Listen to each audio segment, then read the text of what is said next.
through just different modalities.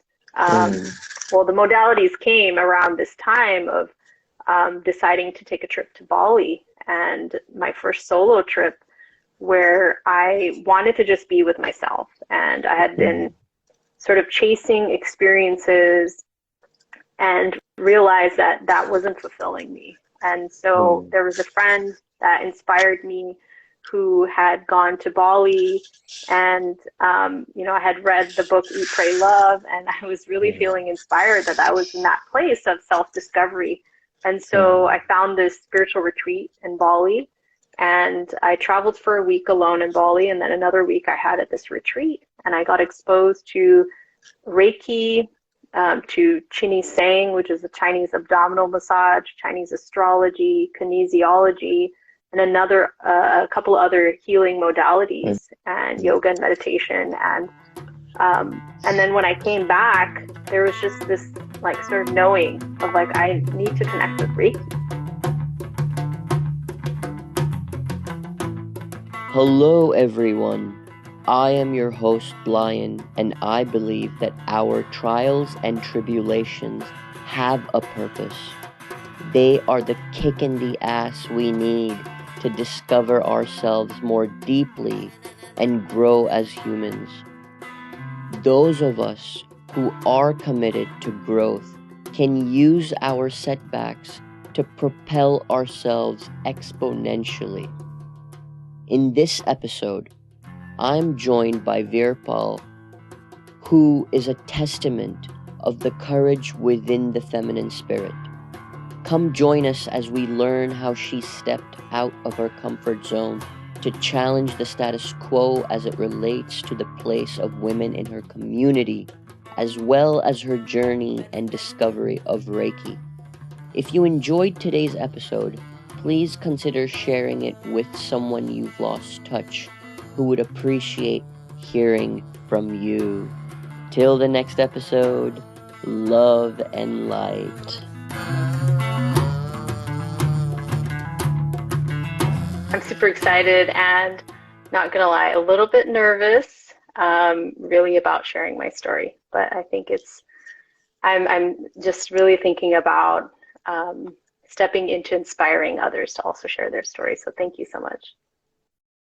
Yes, thank you so much for sharing that, because the road to inspire others is often fraught with fear and nervousness and all the emotions that's very normal for you to be feeling. And it takes an effort to summon great courage to think beyond ourselves in the interest of serving humanity. And for that, I'm grateful to you, and I am grateful to our audience who are joining in the here and now, as well as who will,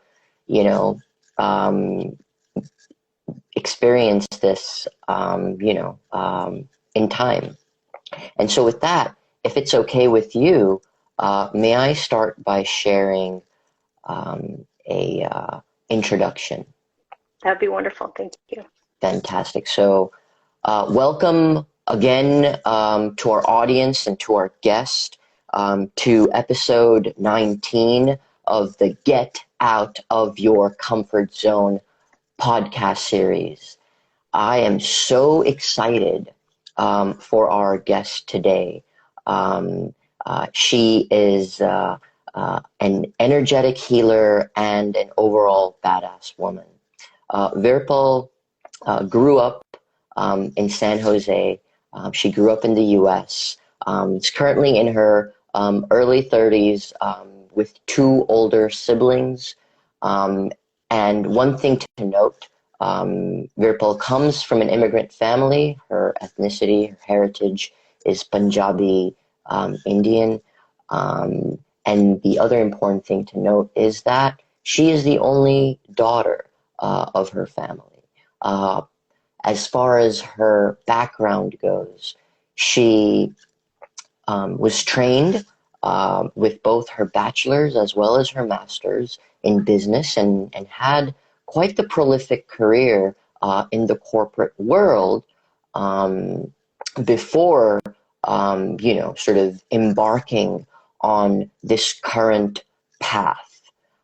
In some respects, Virpal is also a global citizen having lived in India and obviously visited a few places around the globe.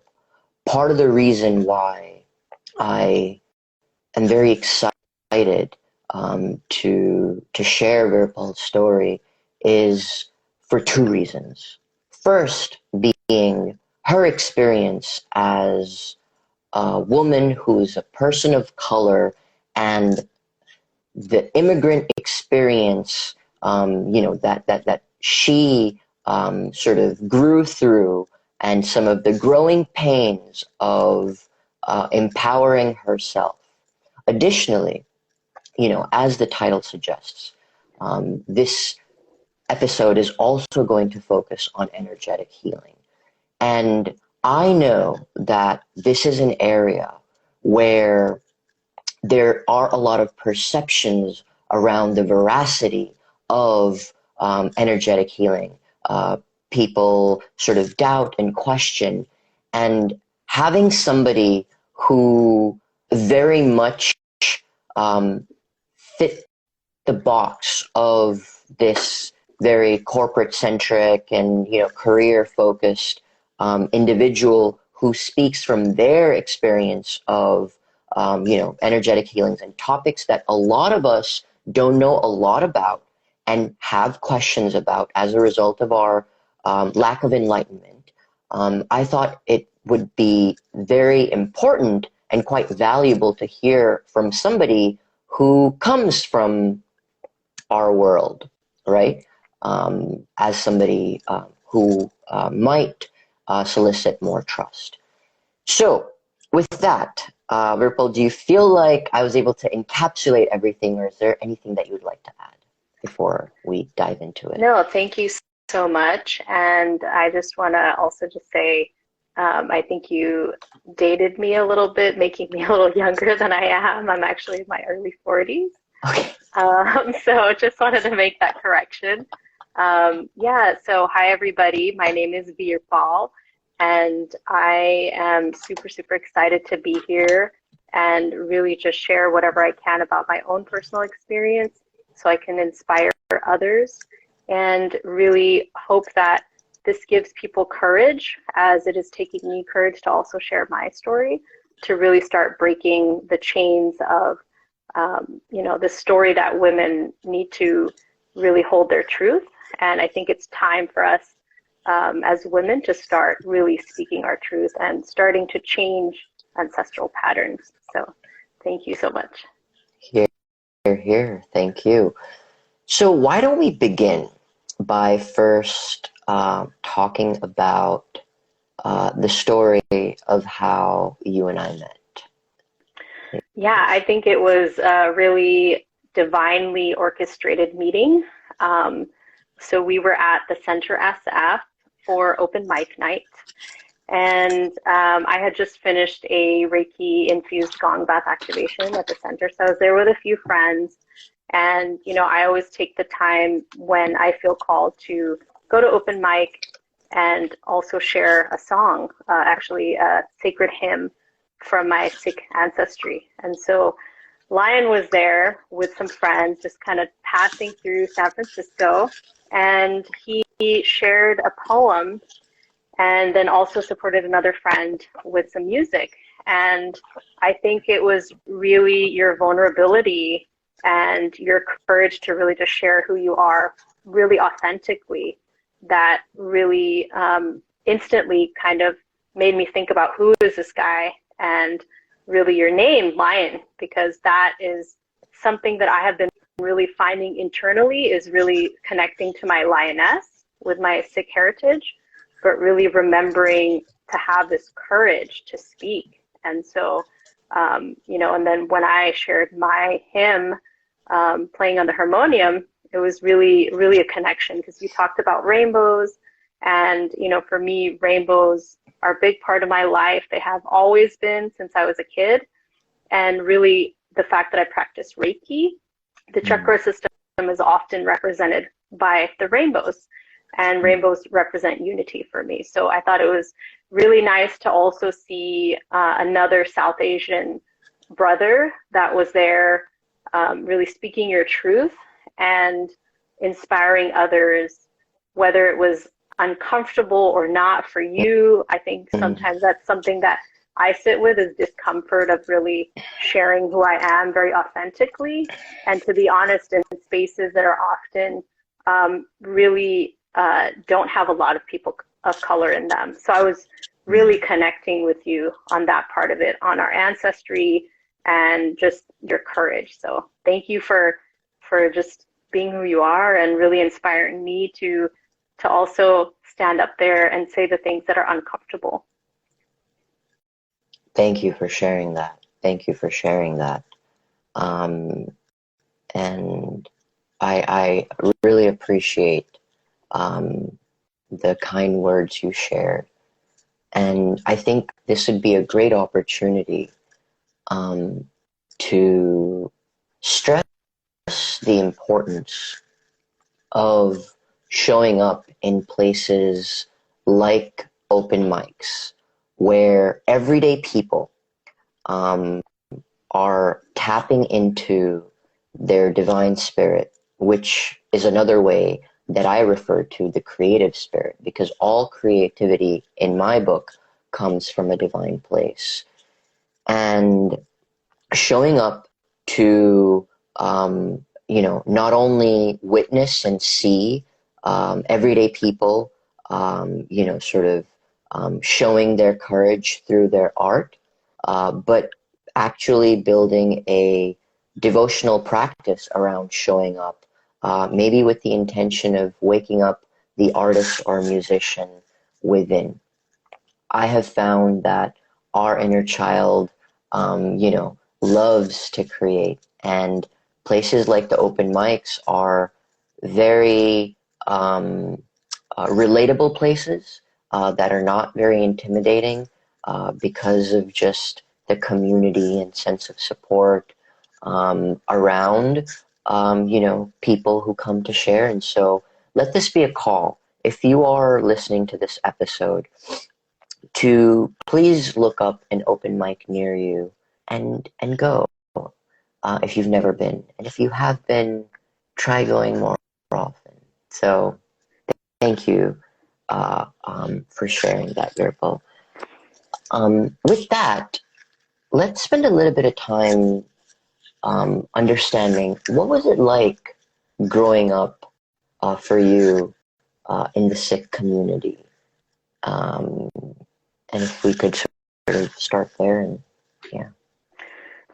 Yeah, so I was deeply entrenched in my community growing up, and I went to temple regularly with my parents. I have two older brothers, and they were often not with us, so it was just me and my parents. And they, enrolled me in Khalsa school, which is sort of a spiritual warrior school, or you can call Sunday school for Sikhs. And they really wanted me to learn all about our teachings and our heritage, which I'm super, super grateful for. And I think, when I was a kid, didn't really understand the value of it. And now as an adult, having come back to my spirituality, really, really appreciating that. But my parents really went out of their way to make sure that I was learning how to read and write in our native tongue, and making sure that that stayed alive, and learning about our Sikh teachings by reading our scriptures, and also learning music. So music is a huge part of the Sikh community in Kirtan being playing the harmonium and tabla. And so, yeah, they made sure that I was learning all of that. So that was sort of the start and introduction for me into spirituality and connection to the divine. And that's so special, because as an immigrant myself, I grew up in an environment where it was more easy to be completely surrounded by, you know, the tradition that your parents wanted to raise the children in. And I know that it's sort of more challenging to do so in the United States. And I think, you know, really got to give it up to your parents for prioritizing that, to give you the gift of such a strong foundation in understanding the great lineage that you hail from, and you know, the greatness of your ancestors, right? Um, you were able to appreciate that at a very young age. So with that,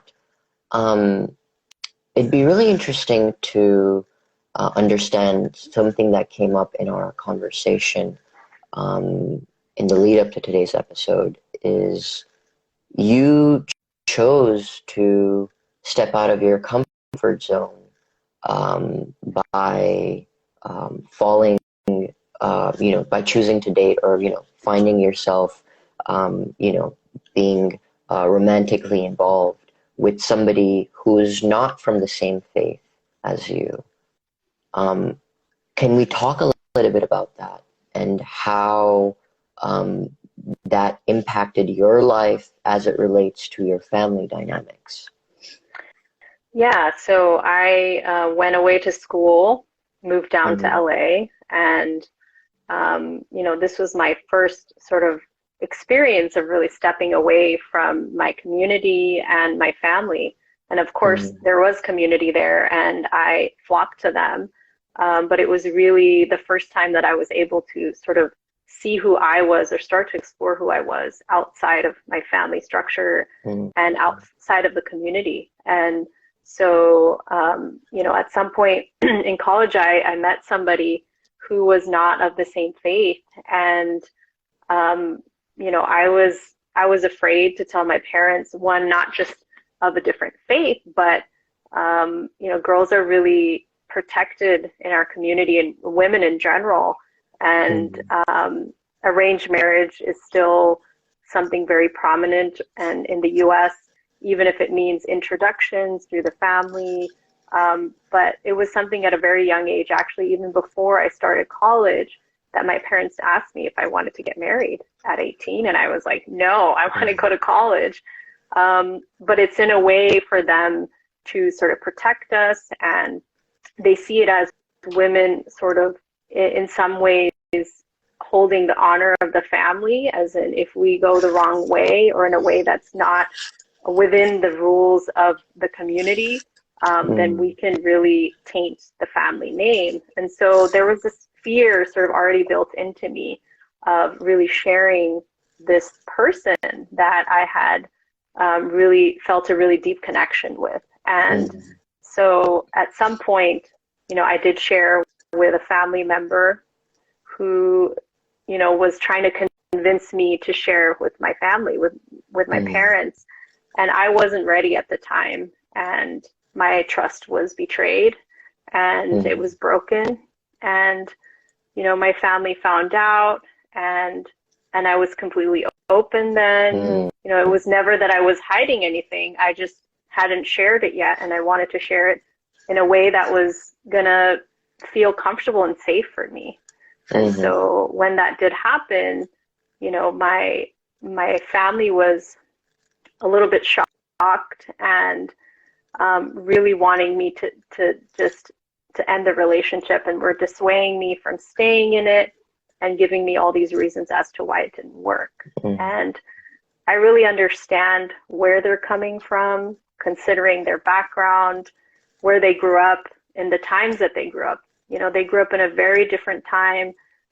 They were only 7 years old when the partition of India and Pakistan happened, and they grew up close to the border. And women did really need to be protected. And in a lot of ways, still in that area, in northern India, women are very much protected, because for thousands of years, women have been used as pawns in war, have been kidnapped, raped. You know, there's all these stories that are not from too long ago. And so I really understand they're wanting to protect me. But it definitely created a divide in some ways in our relationship. and that felt really uncomfortable. But I felt it, this was my life. I needed to stand up for myself. And, if my family truly loved me, they would hear me out, and they would want to hear, what made me feel good. So that's kind of just a little bit about what happened. Yeah, thank you.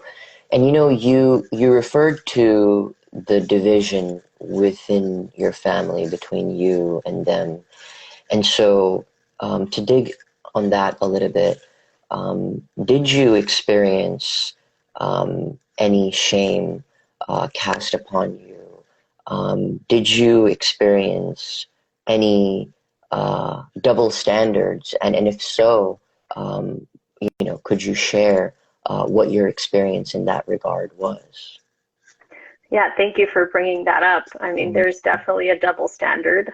As I mentioned, have two older brothers, and their experience, I imagine, just from witnessing, was a lot different than mine. And the questions that I was asked, and in some ways the way I was treated, and I do look back and realize that there was a bit of shaming that happened as well to them also.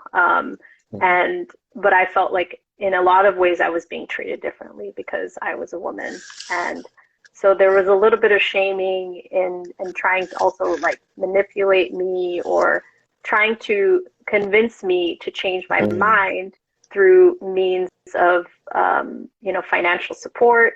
I had just graduated college. I was still getting on my feet.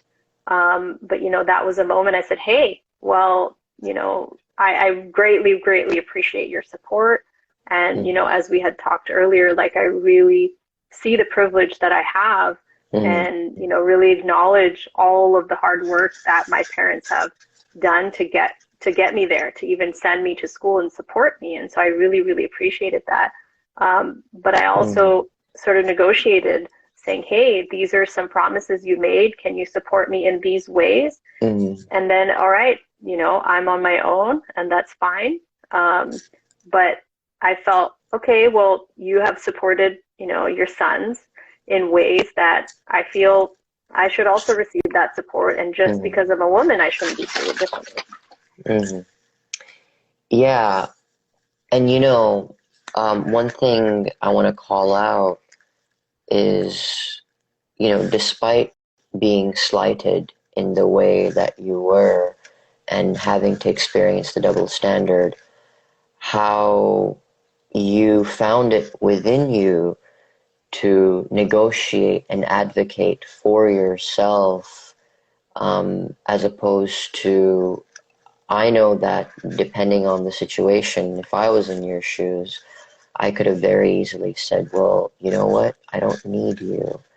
And though I would sort of feel almost kind of, I'm struggling to communicate here, but feel proud in some ways, it would have created additional difficulty and struggle for me that ultimately would not be in my best interest, as far as, the amount of struggles that I'm sort of putting myself through. And for you to, in some respects, put your ego aside and still try to advocate for yourself speaks volumes to, self-love, right? Which I think is an important part of the conversation in this regard. So I definitely wanted to call that out. So you stand up for yourself, and you are in LA, and you're in this relationship. What came of that relationship? So I think, connecting to what we just talked about, something that was really instilled in me from my parents and from my community was a sense of tribe.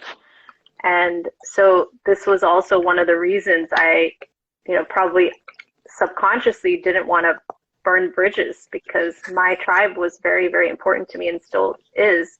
not just my immediate family, but my extended family. And so, there was always that fear of what will people think? Dokiki sochuge. And so that fear was instilled in me, and that shame of, connecting to the family, but also losing the tribe. And so, in the end, the relationship didn't work for a number of reasons.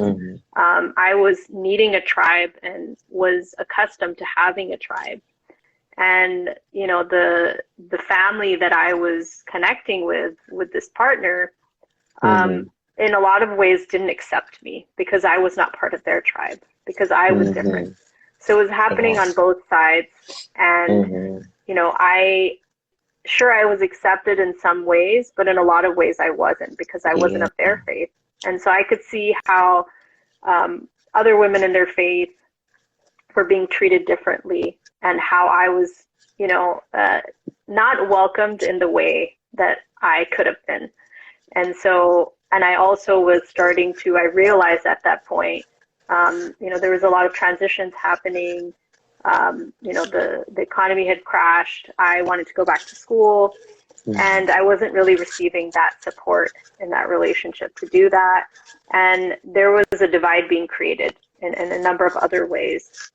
And, in hindsight, I realized that I had sort of abandoned my soul at that point, and started to disconnect from my spirituality. And having been away from my tribe and my community for so long, this sort of realization was slowly creeping in. And once I, ended the relationship and moved back, I was able to see where I was missing out on my tribe. And I was also really disconnected from myself. I had made this person my everything, and that was not possible, because a tribe is necessary. It takes a village to raise a child. It takes a village to support a person, and one person can't be your everything. So yeah, that's kind of what happened with that. But looking back, I realized that I had sort of abandoned my faith. I was still connected to my faith when I was in college, and because there was a difference in connection to the divine, this partner was also not connected to the divine, and had an experience that was worse than what I had. I mean, I was definitely in high school at some point resisting sort of the cultural practices, the religious practices, because I was trying to find myself outside of my family. But he had experienced something far worse, and it was, religion really forced down his throat. And so he lost his connection to the divine. And, years after I came back, I really started to connect back with myself, and looked back at how that was part of my life where I abandoned myself. And so I vowed to not do that again, and vowed to really stay connected to what was important for me and my connection to the divine, regardless of anybody else and what their experience was, or whether they believed or not. That's wonderful. Thank you for sharing. And so, as a result of the decision you made to end that relationship, and sort of pursue your master's closer to home, and in doing so, reconnect with your family, your faith, your community, your tribe, and yourself and your spirit. Talk to us, paint me a picture of what that journey of empowerment, especially as you created space by, leaving that old life behind, right? In the space that was created, the people that came in, your journey of empowerment, as it relates to your individuality, your independence, while you were in your master's program, look like? Yeah, so when I came back, I definitely was trying to find myself again because I had sort of absorbed myself into that relationship and also this idea of who I could be when I lived in LA. There was, and just recently, I think earlier this year, I took a trip down there and did some healing around that, of releasing this story of this version of myself that I thought I still was, and still this sort of idealization of this life I could have in LA, and going back there and realizing, no, that's not who I am anymore. And there has been a huge shift, and since I've moved back, and that was in 2009. And so it took a few years where, I went back to school, and that, I made a lot of new friends, and also decided to travel abroad. And so I went and traveled in Europe for a month, and that was my first time sort of traveling by myself, but in a group, like on a tour. And that, really allowed me to see that no matter where I went, my problems or whatever was concerning me went with me. So it didn't matter where I was. That was something within me, and that was something that I needed to face and work through. And, living in India for a little bit, exploring that, and, coming back and really appreciating being home. And, subsequently after that, I traveled to many, many countries. I've traveled to about 22 countries so far. And that all happened after I left LA. And really was like, okay, what is this life that I idealized, that I thought I was going to live because of this person or because of that freedom? It's like, I can have that freedom here. And so I really started to take the reins of my own life. And, even though I was facing some resistance a little bit from my family too, of like, hey, why are you traveling? You're a woman. You shouldn't be going by yourself. You should go with a husband. I said, well, I don't have a husband, and I'm not going to wait and put my life on hold for a partner to live my life. And so in this journey, about, I would say 7 years after I moved back, and was really just starting to discover myself here in the Bay Area, through experiences, through just different modalities. Well, the modalities came around this time of deciding to take a trip to Bali, and my first solo trip, where I wanted to just be with myself. And I had been sort of chasing experiences and realized that that wasn't fulfilling me. And so there was a friend that inspired me who had gone to Bali, and I had read the book Eat, Pray, Love, and I was really feeling inspired that I was in that place of self-discovery. And so I found this spiritual retreat in Bali, and I traveled for a week alone in Bali, and then another week I had at this retreat, and I got exposed to Reiki, to Chini Sang, which is a Chinese abdominal massage, Chinese astrology, kinesiology, and a couple other healing modalities, and yoga and meditation. And then when I came back, there was just this like sort of knowing of like, I need to connect with Reiki. And so I looked for a teacher here in the Bay Area and found one in San Francisco, and then signed up for Reiki training. And so that kind of started opening up reawakening my connection to the divine, and sort of really connecting to, I would say, magic.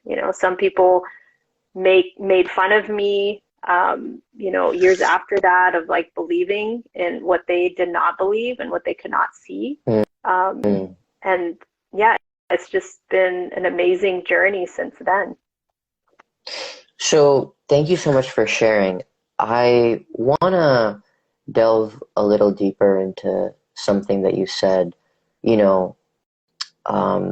To say it differently, you said that you had a realization, a profound realization, that you don't need to depend on anybody to experience the things that you want to experience.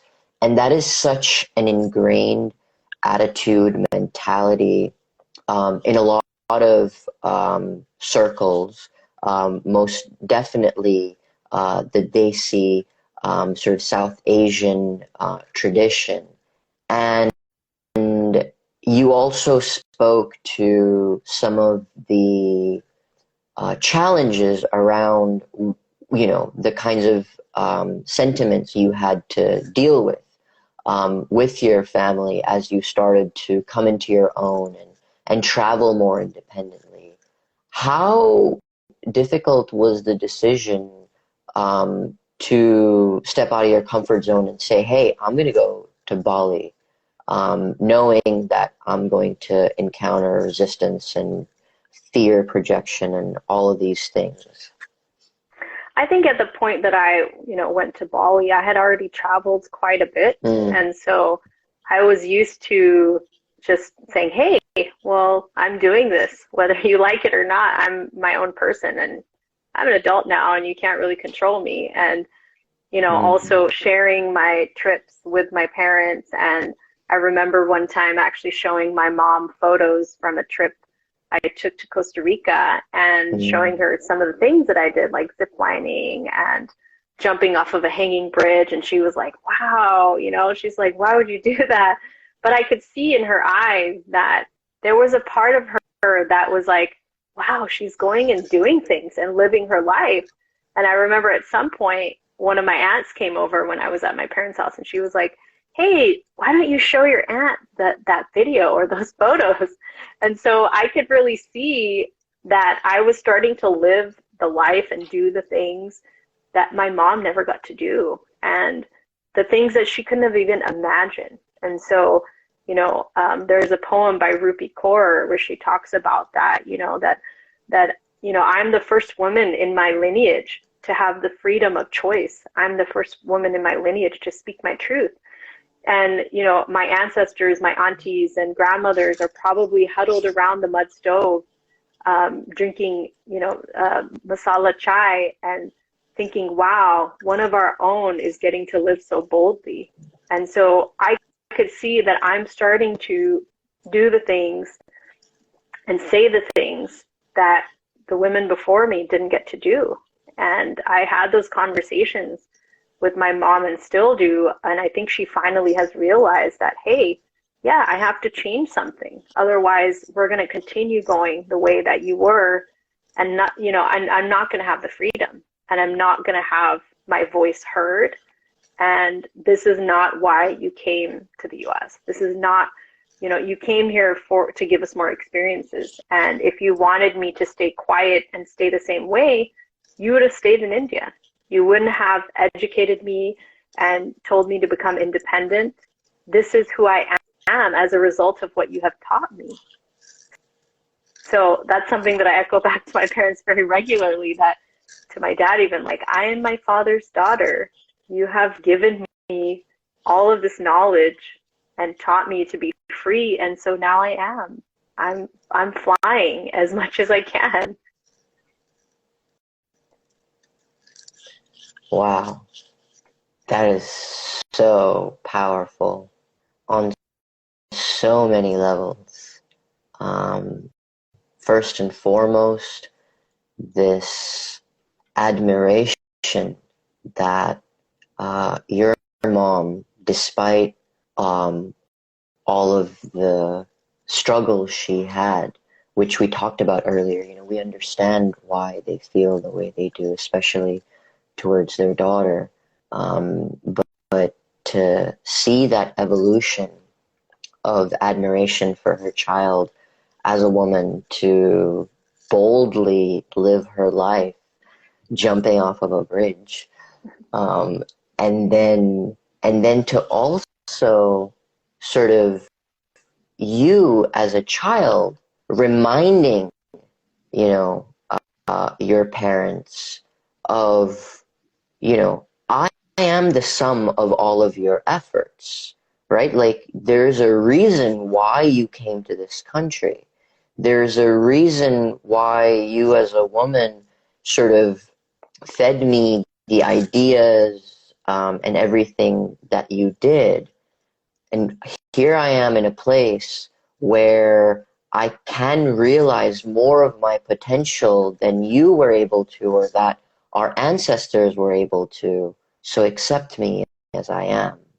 Um, that's powerful. Thank you for sharing that. So getting back to the topic of Reiki, you mentioned that you were called to it. Can you help us understand why you were called to it? What is it about Reiki that resonated with you as much as it did? So when I experienced Reiki for the first time in Bali, I honestly didn't really feel much, but there was Mm, this trust that I had of like what was coming through, of what the healer was sharing with me, blocks in my energy field and my body. And I mm, started to notice a shift. And the kinesiologist I had worked with in Bali, she had talked to me about love languages at that time. And, I had mm, not known anything about that. And I realized my love language is touch. And so when I came back, I just was feeling this call to it, and I looked into it more. And when I learned about, just that it's hands-on healing and possibly the chakra system, which I had learned about growing up from my dad and my brother. They were part of a meditation community that did hands-on healing, but it was called something else. I don't think they even mm, had a name for it. And so I had already been exposed to this in so many ways in my life. mm, And mm, so I took the dive into it and said, okay, I'm going to get Reiki training. And mm, first and foremost, it's for myself to be able to heal myself. And if I can also support people in my family and my community, great. And so this sort of started the journey. And when I was practicing on others, because that's part of, once you get an attunement in Reiki, you need to practice to start to build that muscle, mm, allowing energy to flow through you, but also to strengthen your intuition. And when people shared with me what they were experiencing, it really started to like call me even more of like, the sensations they were feeling, the ease and relaxation they would feel, mm, and oftentimes experiences that they were having. And I was like, wow, this is really doing something. And even if I don't feel what they feel or see what they see, they're mm, receiving whatever they need to receive. And this does have a profound effect. mm, And over the course of years, it sort of started to open me up to other modalities, and also just starting to expand my awareness and mm, consciousness of also how to like build a strong relationship with myself and mm, with the divine, and also everyday tools to use for self-care. um, mm. so that kind of started my journey into Reiki. Mm. Thank you.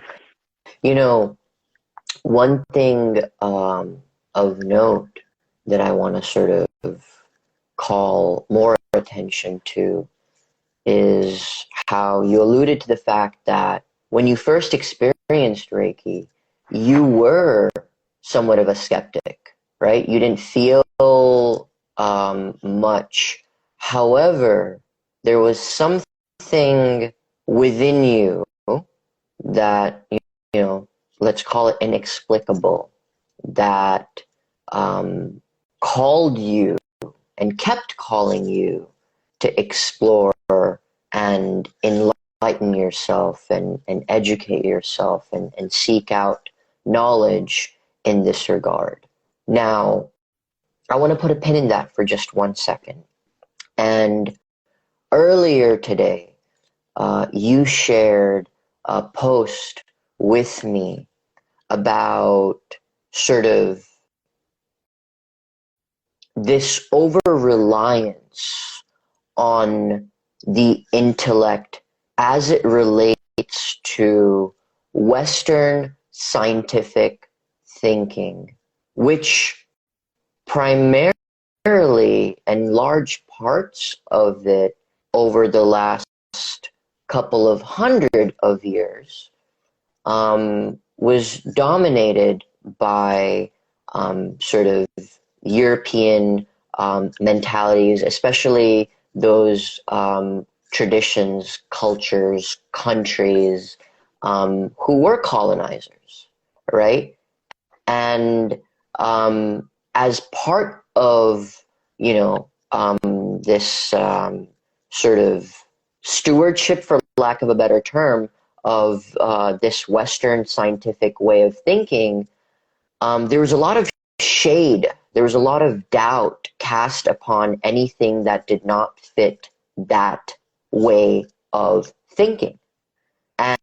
And a lot of it is ingrained, even in those amongst us who are not white, right? Because we grew up in a certain world, right? And there's this programming of feeling discomfort in trying to better understand traditions of our ancestors, who they relied on for God knows how long, right?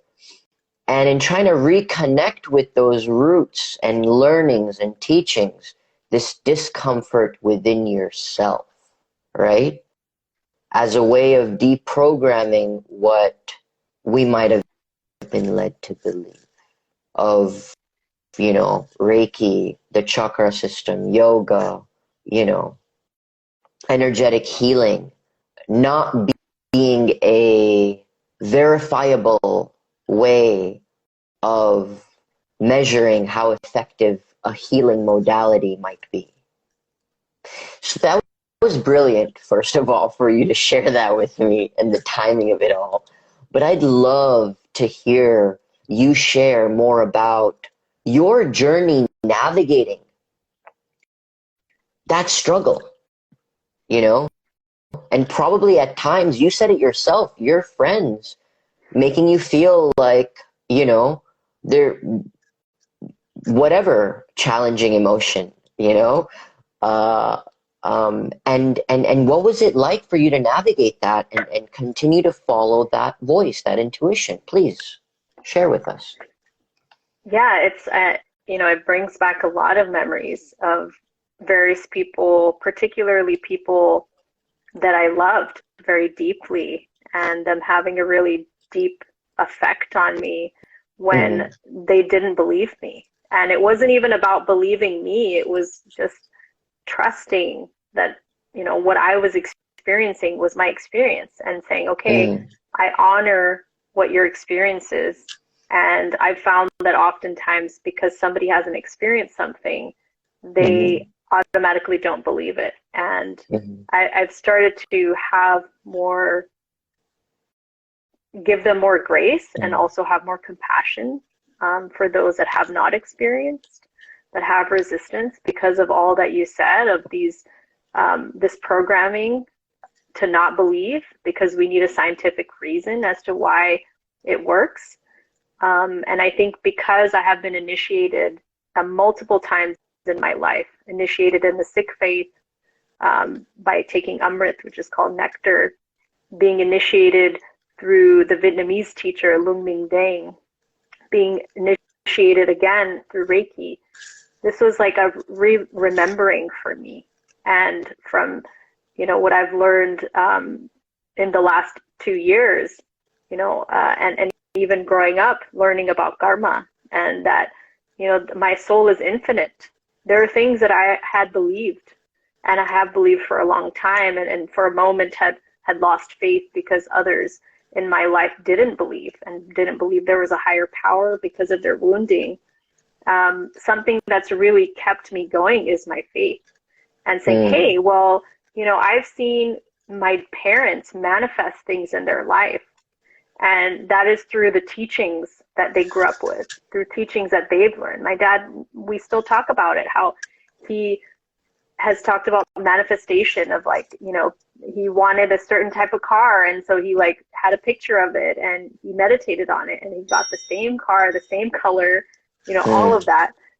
He was able to manifest things, through his prayer, his meditation, through also giving back, You know, and so I believe in this divine connection. I experience it all the time now, through the divine timing of that post that I shared with you. I literally just saw it like, you know, an hour or two before I sent it to you. And I think that once we start opening up to receive and we put down our walls, we start to experience things. And that's really the best thing you can do, is experience it. You know, don't be a naysayer if you've never actually experienced it, because you don't have any experience with the thing that you're putting down. But I continued to go forward, and I had community. The book The Secret was really something that helped support me. The law of attraction. So I started to use the law of attraction, of calling in people in my life that were more aligned with me, that were on the same path. And slowly but surely, I started to see these people arrive. And those that were not in alignment with me were starting to fall away. And some of the relationships were definitely more challenging to release. But when I released them, when I fully released them from my heart, and knew that that was not the best path for me to stay in these relationships, things really started to shift and open up. And I've seen just in the last 2 years how much has shifted in my life.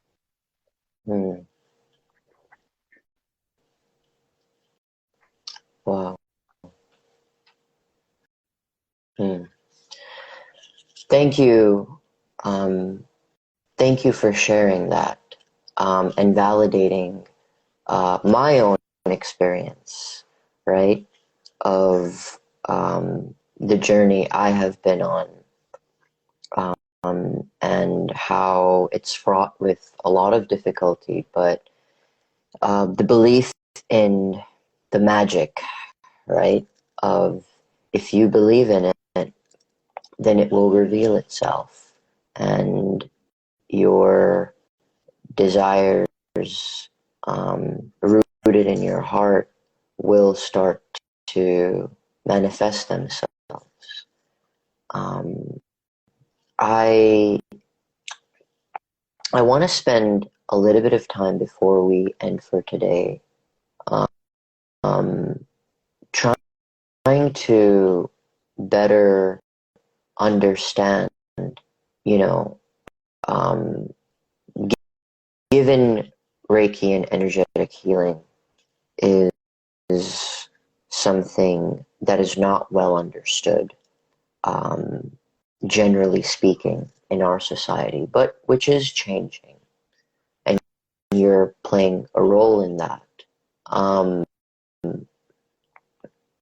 There is also an aspect of Reiki, even though it is primarily a touch-based healing modality, where you can perform and heal somebody via distance using technology. And I know there's a lot of people who would really question how effective that could actually be. And when we were chatting, you shared a profound explanation for what gives you faith in the belief that Reiki and energetic healing not only works, but we as individuals have the power, if we set our intentions, to heal even via distance and defy the time-space continuum. So can you please elaborate on that, please? Yeah, thank you. One thing I was remembering was when we first talked, you had shared that you had only experienced Reiki via distance, and you didn't know that it was actually hands-on. And so I thought that was really surprising, and you're the first person that I have met that had that experience. Where it's usually reversed. People have either never experienced Reiki or they've only experienced it in person. And so, you know, when people say, "Oh, well, what do you mean you can send it through through the computer. Like, I don't even need to be on the phone, like on the phone or the computer. Well, yeah, like, how are we having this conversation right now through a phone? Like, how does that work? I don't need to know. I'm experiencing it. I don't need to know all the science behind it. I trust it. I trust my experience. And to be honest, this could all be a part of our imagination that we've all co-created together. And that's something that I've actually heard of as well, is that we are co-creating all of these planes and all this material because we have decided as human race to do that collectively. And so we can shift that perspective by really just looking at what is around us. How does a TV work? How do the radio waves go through time and space? You know, they do. And I don't need to know all the science behind it because it works. And I've experienced it. And I also have a number of people that have experienced Reiki with me, that have experienced it without me, with other people. I had a client who told me they had experienced Reiki before and they didn't feel anything and they didn't know it worked. But he had this calling after a chakra workshop that I did that, hey, let me try it out. And so he tried a little mini session and he had a very profound experience. And, you know, just hearing people's experiences as well, you know, being in plant medicine ceremonies and supporting people with Reiki, and then hearing afterwards how profound it was for them, how it really helped them get through a block and sort of step over a hurdle that they were facing. That really gives me faith in, you know, continuing to do this work. And there's a certain experiences that are hard to explain, and everybody's consciousness is different. And so we're not going to all experience the same thing. A lot of times people have expectations of Reiki, of other energy modalities, of working with plant medicine, of even yoga or Ayurveda. Like, they don't trust, they don't have faith. And, you know, it takes time. Sometimes, you know, even takes our being time, our body, our energy body to actually absorb that healing. And it also takes a lot of surrender and a lot of just being open, just like it takes when we love. And so, you know, in this experience of love, I've noticed in my relationships, even with people, of people resisting or believing that love is even there. And that's often a result of their own experiences and their own traumas. And there's resistance there. And so once they start to feel something, they doubt it because they're kind of in this pattern of trauma. And so I've seen a lot of reasons why people are resistant to it, not only because we've been brainwashed in so many ways to believe it's not true, to keep us under control and to keep our consciousness at bay so that we don't question things. You can see what's happening on a global scale, that people are questioning things and starting to really take their power back. And that's a reason why we've been kept asleep for so long, and that's starting to shift. So energy work is one of the modalities. You can use acupuncture, you can use Ayurveda, even acupressure. Like, there's so many different modalities, yoga, meditation. You can get to states of consciousness that have not been explained. Science is now, there are some people that are studying meditation, and Reiki is in hospitals. Johns Hopkins has Reiki, UCSF has Reiki. They're starting to offer it to hospice patients. So there is research starting to be done on this work, but it's something that you really need to experience. And so I really go based on experience. And, you know, people are looking for the science behind it. I really encourage you to start doing that research. Be one of those people that's leading that you know, research to explain to those that need to explain it. But I think that really, when we need to start dipping down into our hearts, so that wanting to rationalize everything, that's the masculine part of our being. And it's like when we're stuck in our head a lot. And when we drop into our heart, we can really step into our feminine aspect and really be in flow and start to trust. That's what our intuition is. It's trust. Our gut feeling is trust. It's not based on science. You know, we know when to breathe. We know when we're hungry because we're listening to our instincts. And so, this work is really about tapping into our intuition and our deeper instinct.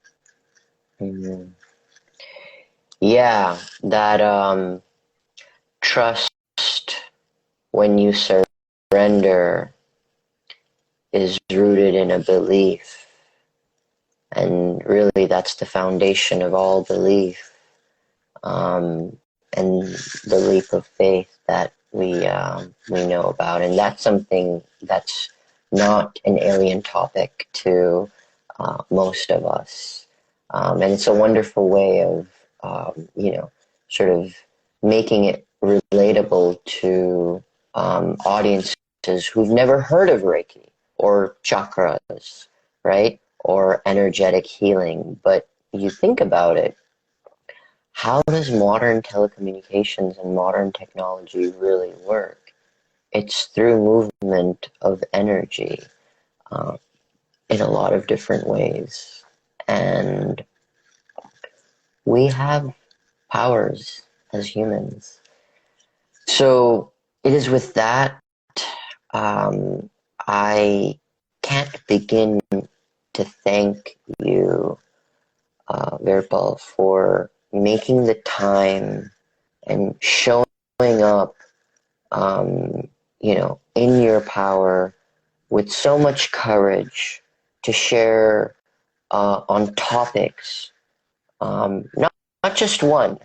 I counted at least 3 separate topics that are, somewhat controversial. And it speaks volumes to your courage as a woman, your courage as a Sikh, your courage as a human to show up, to speak your truth with the intention of stirring something within others, inspiring them. For that, I am very grateful for the opportunity to honor you in this way, and I am very grateful to our audience for making the time in their life to absorb what we are emitting.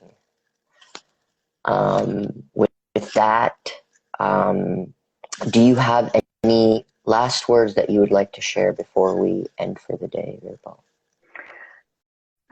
So if anybody's interested in learning more about Reiki, you can reach out to me, and you can also check out my website, risinglotusreiki.com.